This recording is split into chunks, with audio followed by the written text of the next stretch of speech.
Alors, tu as fait tes devoirs? Oui. Karen et sa fille Calista se sont fait leur petit cocon. Elle est agent d'entretien à temps partiel avec 800 € de salaire. Pour elle, le loyer de 600 € pour ce mobil-home est déjà énorme.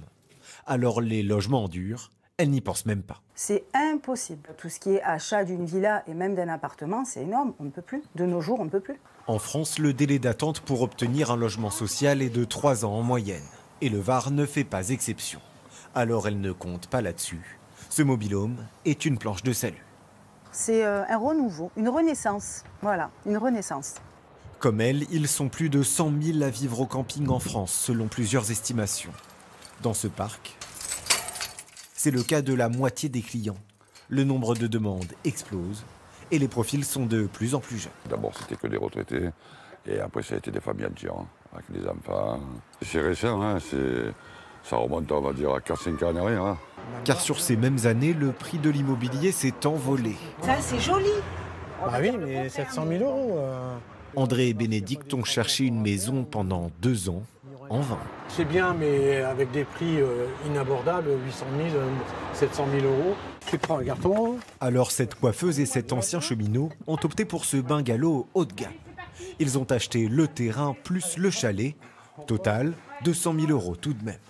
Ils peuvent enfin s'installer. Pour le prix de l'ensemble, avec le terrain, l'installation clé en main, tout compris, on n'aurait même pas pu prendre la moitié d'un appartement.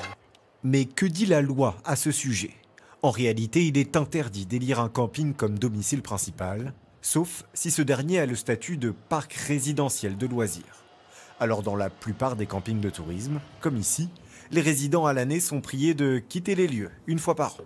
Du 1er décembre au 30 janvier, je suis donc dans un studio chez ma fille, qui a une propriété à Draguignan.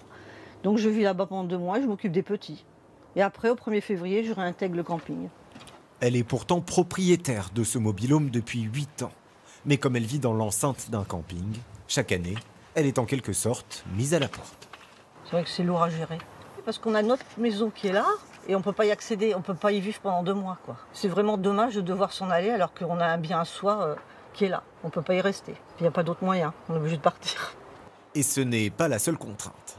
Les résidents sont soumis aux mêmes règles que n'importe quel touriste. Autrement dit, jamais vraiment chez eux. Ils sont chez eux, en étant chez moi, avec des règles que l'on a fixées dès le départ. L'entrée du camping, ça ferme à minuit et qu'à partir de minuit, ils ne peuvent pas rentrer en voiture avec leur voiture pour aller à leur emplacement.